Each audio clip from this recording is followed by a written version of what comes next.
la personne la plus puissante sur terre est quelqu'un qui vit comme un serviteur du Dieu vivant et fait tout ce qui est en son pouvoir pour que d'autres gens vivent mieux.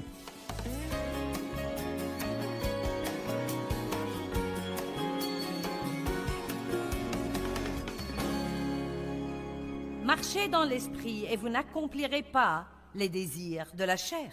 Donc, nous pouvons nous battre contre tout ce que nous pensons mal faire et toutes ces tentations que nous avons et nous battre avec le péché et nous sentir coupables et condamnés, ou nous pouvons nous concentrer sur tout. Nous pouvons nous lever tous les matins et dire « Aujourd'hui, je vais vivre pour aimer ».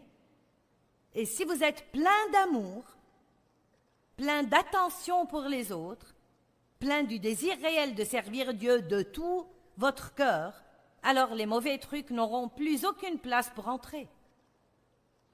Et donc, si je décide d'être patiente avec les gens, alors il n'y a pas de place pour l'impatience d'opérer en moi. Vous avez ce qu'il faut. Vous êtes brillant. Vous êtes absolument extraordinaire. Vous avez été créé à l'image de Dieu. Il y a tant de choses en vous que vous êtes sur le point de vous épanouir dans la bonté. Vous avez ce qu'il faut. Et si vous ne croyez pas que vous pouvez le faire, vous ne le ferez jamais. Vous pouvez vivre pour aimer les autres et le faire pour Dieu. Vous ne le faites pas pour vous, ni pour ce que vous en récolterez. Oui, vous le faites pour rendre les autres heureux, mais même cela devrait arriver en second. Votre premier but est de le faire pour Dieu, afin de le remercier de tout ce qu'il a fait pour nous. Qui veut montrer de la reconnaissance à Dieu pour tout ce qu'il a fait pour lui? Vous voulez dire « Merci Jésus ». De combien de façons pouvez-vous le faire? Nous pouvons dire « Merci Jésus ». Mais il y a des millions de façons de le faire si nous voulons simplement être guidés par le Saint-Esprit. Et une chose que je me dis à moi-même chaque jour quand je prie, je dis des choses comme « Seigneur, je ne suis pas meilleur que les autres. Ça ne va pas me faire de mal de faire des choses pour les gens. Montre-moi des gens qui ont besoin d'aide. » Et je ne parle pas de ce genre-ci d'aide, je parle plutôt de ma vie de chaque jour. Je veux faire ce que je vous dis de faire, sans quoi je pense que ça n'aurait aucun pouvoir si je me contente de vous prêcher sans avoir un mode de vie qui y soit conforme, alors ce serait nul et inutile et sans puissance. Laissez-moi vous dire quelque chose, les choses les plus puissantes que vous faites dans votre vie sont les choses que vous faites en secret. Vous m'avez entendu? J'ai dit les choses les plus puissantes que vous faites dans votre vie sont les petites choses que vous faites en secret pour quelqu'un d'autre et que personne ne saura jamais, sauf vous et Dieu. Laissez-moi vous dire quelque chose. Votre récompense vient de Dieu. Amen. Verset 7. Mais il s'est dépouillé lui-même de tout privilège. Je lis dans Philippiens 2:7. Il s'est dépouillé lui-même de tout privilège et dignité due, prenant la condition d'un serviteur, devenant semblable aux hommes, né comme un être humain. Et après être venu sous forme humaine, il s'est abaissé et humilié lui-même davantage encore, et a été obéissant jusqu'à la mort extrême, la mort à la croix. Maintenant, faire quelque chose pour quelqu'un est assez facile si vous en avez envie, et si vous avez plein de temps et d'argent et plein de ce dont ils ont besoin. Mais si ça devient un sacrifice plus profond, alors nous devons être désireux, pas d'aller sur une croix et mourir, mais de laisser notre chair aller à la croix et mourir. Parce que votre chair va lutter contre vous, même si vous avez le bien en vous, et qu'il y a un désir là d'obéir à Dieu et de faire ce qui est bien, vous pouvez compter dessus, votre chair va lutter contre vous, au moins jusqu'à ce que vous soyez bien entraîné dans ce domaine. Et c'est toujours plus difficile au début que par la suite. Je n'ai pas beaucoup de difficultés à pardonner aux gens maintenant, parce que j'ai saisi le principe spirituel entier qui est derrière, mais j'ai dû lutter pendant des années, et c'était si difficile pour moi de pardonner aux gens, et pas seulement de leur pardonner, mais ensuite de les voir quelque part, et de les traiter décemment, ou de ne pas parler derrière leur dos, en racontant à tout le monde ce qu'ils m'avaient fait. Voilà, ça c'est difficile. Vous est-il arrivé d'en vouloir à quelqu'un alors que quelqu'un raconte qu'il est formidable?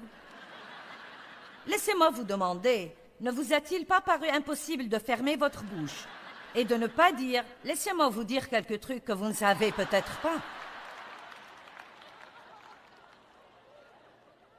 C'était difficile pour moi de passer outre en disant « Oui, ils sont gentils, oui.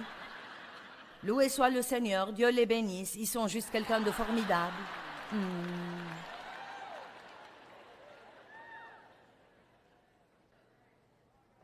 Donc ça veut dire mourir à soi-même. C'est la croix que nous portons, de ne pas vivre une vie égoïste, égocentrique, absorbée par soi-même. Merci Dieu que nous n'ayons pas à prendre une croix et verser notre sang et mourir. Nos péchés ont été payés. Nous avons été rachetés. Nous avons été libérés. Et libérés non seulement pour aimer nos vies, mais la plus grande chose, c'est que nous sommes libres pour aider les autres à aimer leur vie. Est-ce que ça ne vous rend pas heureux aujourd'hui d'être libre pour apporter la joie à d'autres dans leur vie? J'espère que je vous rends heureux aujourd'hui, parce que croyez-moi, plus vous êtes heureux, plus je vais l'être. Amen. Maintenant, la récompense arrive. Verset 9. C'est pourquoi, parce qu'il s'est abaissé si bas, Dieu l'a souverainement élevé et lui a donné gratuitement le nom qui est au-dessus de tout nom, afin qu'au nom de Jésus, tout genou fléchisse. Maintenant, parce qu'il s'est humilié lui-même et est devenu un serviteur, n'a pas considéré que cette égalité qu'il avait avec Dieu était quelque chose qu'il devait défendre et s'y accrocher, mais il s'est abaissé. À cause de cela, il lui a été donné un nom au-dessus de tout autre nom, qui est rempli de puissance, et qui, jusqu'à maintenant, quand le nom de Jésus est prononcé, il y a une onction qui est libérée, et les forces démoniaques tremblent et sont ébranlées.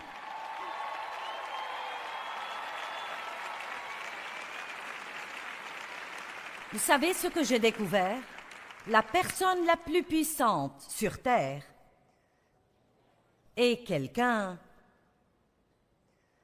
qui vit comme un serviteur du Dieu vivant et fait tout ce qui est en son pouvoir pour que d'autres gens vivent mieux. C'est une personne puissante. Si vous voulez ajouter de la puissance à votre vie, faites plus pour les autres. Si vous voulez davantage de puissance dans votre prédication, dans votre vie privée, derrière la scène, en secret, faites tout ce que vous pouvez pour bénir la vie de quelqu'un d'autre. Et quand vous mentionnez le nom de Jésus, quelque chose va arriver. La foi fonctionne par l'amour. Je peux croire que de grandes choses vont arriver, mais si je n'agis pas dans l'amour, Galates 5 dit que la foi est activée par l'amour. Ma foi n'avait pas d'énergie sans amour. Ne traversez pas la vie en faisant le moins possible. Faites-en le plus possible. De petites choses. Quand vous sortez dîner, ne donnez pas en pourboire le plus petit, le plus minuscule, la plus petite miette que vous pouvez leur donner. Et quoi que vous fassiez, ne laissez pas un tract d'évangélisation et pas d'argent. Oh, ça, c'est méchant, méchant, méchant, jusqu'à la moelle. Et ne soyez pas un chrétien grossier. N'entrez pas dans un restaurant avec votre croix autour du cou, les écouteurs dans les oreilles, et quand vous n'avez pas tout exactement comme vous le voulez, vous êtes grossier et ridicule. Je suis allée dans un restaurant une fois à St. Louis après une conférence, et je suis fatiguée après mes conférences. Et la première chose que je veux, c'est manger un bon repas, et être avec des amis, et juste me plaire. Et nous avions fait une réservation dans un restaurant. Quand nous sommes arrivés, ils nous ont dit qu'ils ne prenaient pas de réservation. Mais vous avez pris la nôtre. Ils ont dit, il y a 45 minutes d'attente. Et nous, on avait réservé. Nous ne prenons pas de réservation. Vos employés ont pris la nôtre. Ça menait nulle part. Donc, on a attendu, et finalement eu une table. C'était bondé à l'intérieur et nous étions, je pense, 10 ou 12 à cette grande et longue table. Et tous habillés pour sortir. Dave avait un costume et moi une robe sophistiquée. Et donc la serveuse est arrivée et nous avons commandé des boissons et elle est revenue avec cet énorme plateau de boissons et elle s'est penchée et elle l'a renversé sur Dave. le café, le thé, tout sur lui et son joli costume. Et elle était juste une boule de nerfs. Bon, Dave a dit, ne vous inquiétez pas, ce n'est pas un problème. Il est allé voir le manager. Il a dit, je ne veux pas qu'elle ait des problèmes. Ce n'est pas sa faute. Il y a trop de monde ici, elle n'avait pas assez de place pour passer devant moi. Je ne veux pas qu'elle ait des problèmes. Il s'est donné du mal pour qu'elle n'ait pas d'ennui. Bien, quand elle est revenue avec le second plateau de boisson, elle était debout devant Dave et elle m'a regardée et a dit « Je suis tellement désolée ». Elle a dit « Vous voyez, j'étais nerveuse parce que je vous regarde à la télé ». Et dans mon cœur, je me dis « Merci Dieu, merci, merci, merci. Oh, merci Dieu, merci parce que je n'ai pas mal réagi. »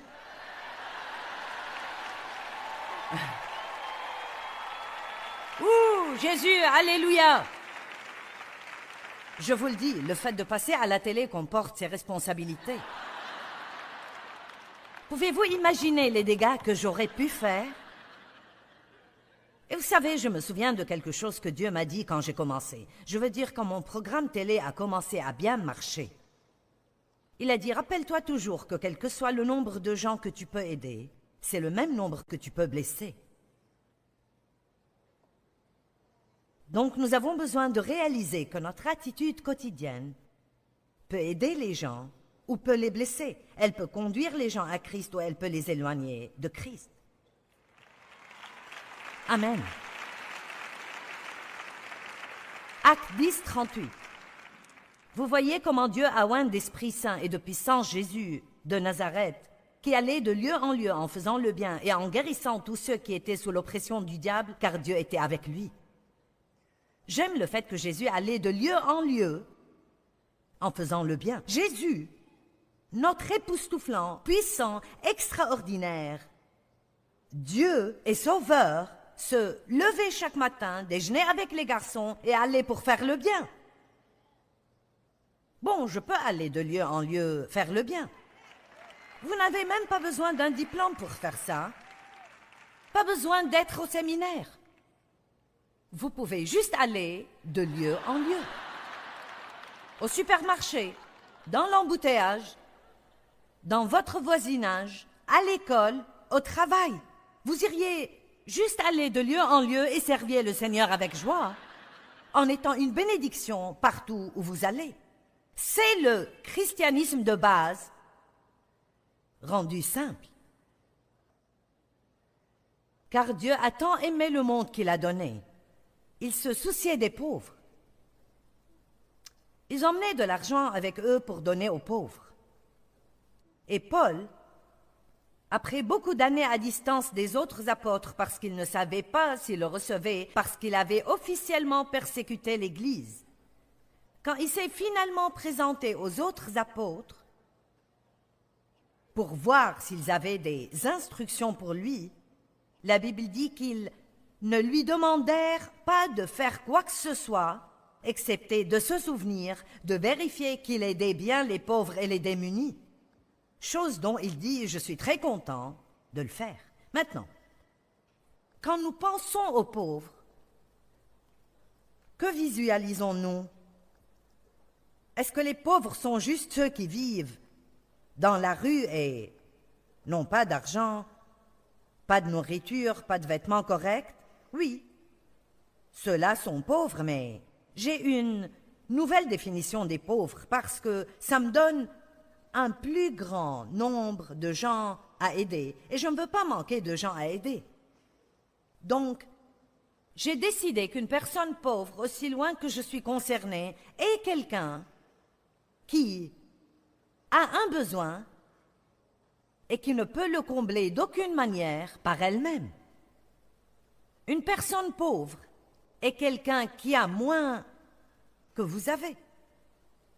Pourquoi j'ai décidé de penser comme cela? Parce que, bien qu'il puisse ne pas être pauvre, dans la véritable acception du mot, je me souviens quand nous n'avions jamais l'argent pour manger dehors, et quand je ne m'achetais jamais de nouvelles tenues, peut-être pendant un an, Et quand je devais prendre une calculatrice avec moi au supermarché et je ne pouvais pas dépenser un penny de plus que 35 $ par semaine pour les courses. Et quand j'arrivais à la caisse, si j'avais plus de choses que pour 35 ou 70 $ pour 2 semaines, parce qu'on n'y allait qu'une semaine sur 2, alors je devais reprendre des articles et les remettre dans leur rayon. Et c'est dans ce supermarché que Dieu m'a enseigné beaucoup de leçons concernant sa nature et comment il veut que nous soyons excellents. Sur de petites choses dont vous m'avez entendu parler, remettre le caddie à sa place, quand j'arrivais à la caisse et que je réalisais que je ne pouvais pas tout garder, de ne pas poser la laitue dans les produits d'entretien, mais de la remettre dans son rayon. Écoutez-moi bien, si vous voulez être à l'école du Saint-Esprit, il va vous enseigner et vous utiliser partout où vous allez. Il n'est pas nécessaire d'aller à l'église pour trouver Dieu, il est partout. Et pas besoin d'aller à l'école biblique pour apprendre comment exercer un ministère. Vous devez simplement dire « Dieu, enseigne-moi chaque jour de ma vie comment je peux te servir et faire tout ce que tu veux que je fasse. » C'est ce qui manque dans l'Église aujourd'hui. Être chrétien veut dire davantage que d'aller et de poser votre petit derrière sur un banc chaque dimanche matin pendant 45 minutes tout en dormant la moitié du temps et d'être impatient d'en finir et de sortir et de ne rien faire pour qui que ce soit d'autre. Ce n'est pas le christianisme.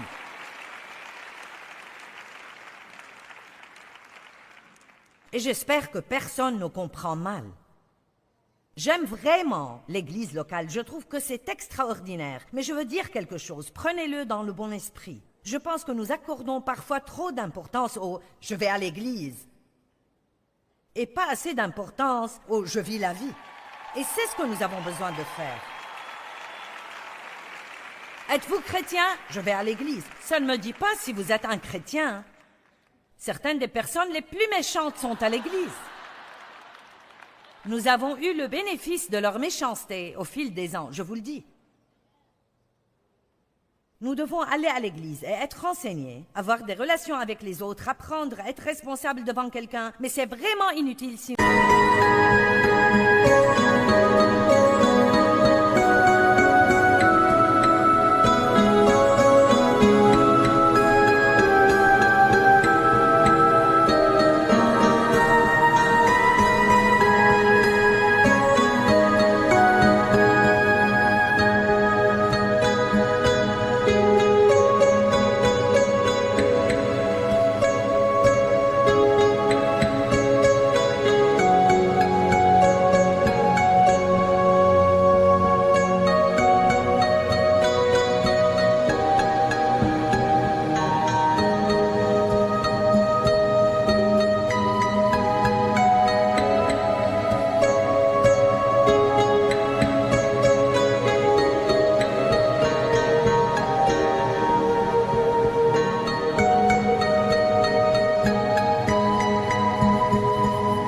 Nous le gardons dans l'église. Nous n'agissons pas comme Dieu le dimanche matin et comme le diable le reste de la semaine.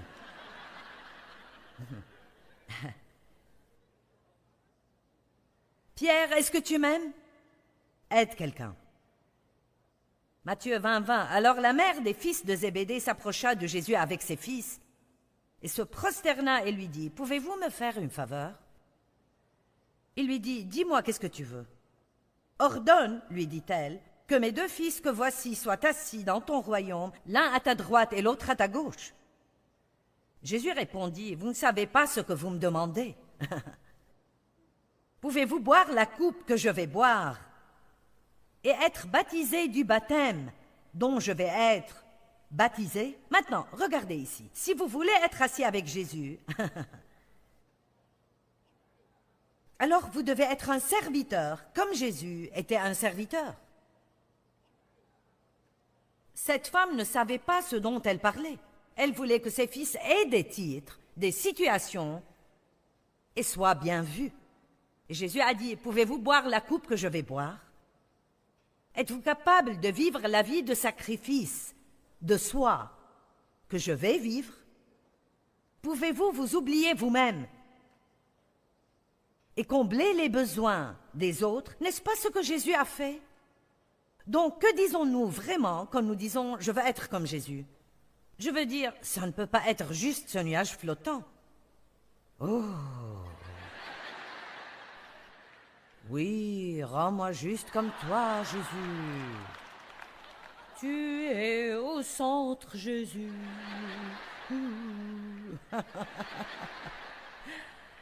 Je ne suis pas très bonne à ce genre de truc. Nous nous amusons bien ici, mais il y a une mauvaise nouvelle. Vous allez devoir rentrer chez vous. Et quand vous rentrerez chez vous, agissez comme quelqu'un qui a reçu quelque chose.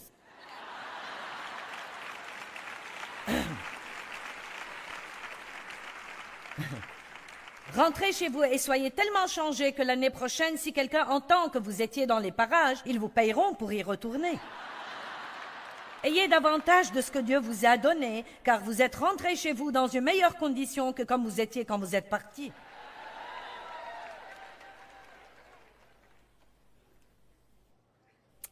Vous ne savez pas ce que vous demandez. Il dit, il est vrai que vous boirez ma coupe. Mais pour ce qui est d'être assis à ma droite et à ma gauche, cela n'est pas à moi de le donner. Ce sera donné à ceux pour qui mon Père l'a préparé. Et j'aime ce passage. Quand les 10 autres disciples entendent dire cela, ils s'indignèrent contre les 2 frères. Ils disent, qui croyez-vous que vous êtes? Ces sièges sont pour nous indéniablement. Vous êtes tout en bas de la liste pour ce qui est de ces situations. Oh.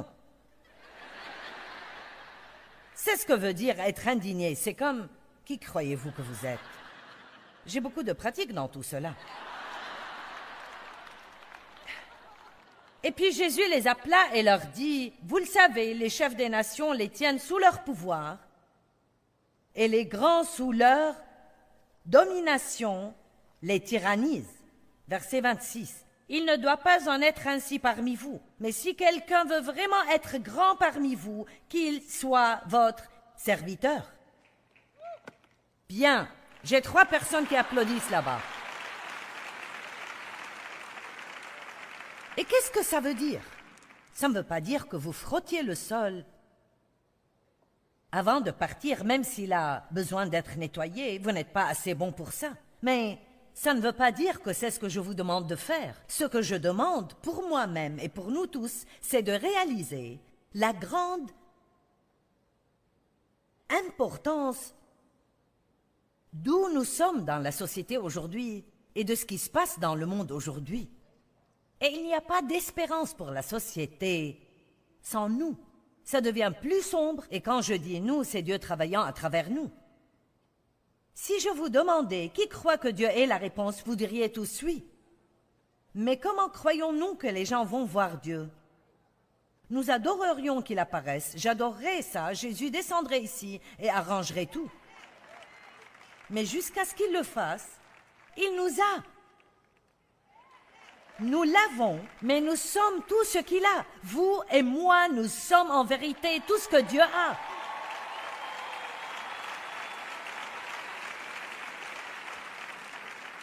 Et aussi, si nous sommes facilement offensés et susceptibles, et gardons une liste de toutes les petites choses désagréables que les gens nous ont faites, et nous sortons et fulminons contre les gens et sommes impatients avec toutes les petites erreurs qu'ils font, comment pouvons-nous nous attendre que les gens aient envie de ce que nous avons?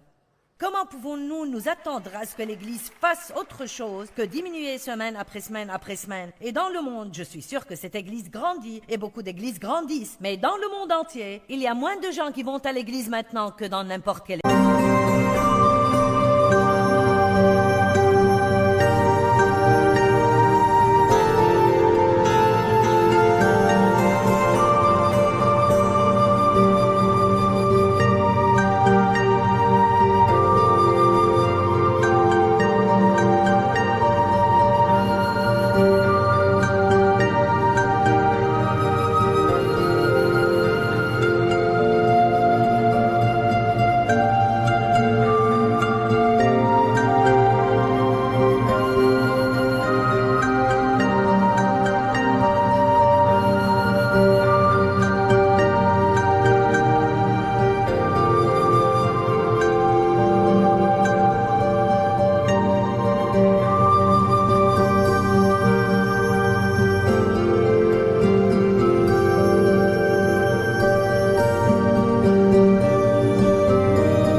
et c'est sinistre et effrayant. Vous savez pourquoi? Parce que beaucoup de gens ne voient rien de vraiment concret dans la vie d'un chrétien et je suis déterminée, aussi longtemps que j'ai du souffle, à enseigner aux gens que si nous sommes vraiment chrétiens, que ce ne soit pas seulement en parole, portons les fruits et vivons la vie. Amen. Je veux dire, nous vivons une époque désespérée. Ne priez pas que Dieu vous retire de l'endroit où vous travaillez parce que vous êtes le seul chrétien. Je ne peux plus rester là plus longtemps, Dieu. Je suis le seul chrétien ici. Avez-vous prié que Dieu vous utilise? Très bien. Alors il vous a mis là où c'était nécessaire.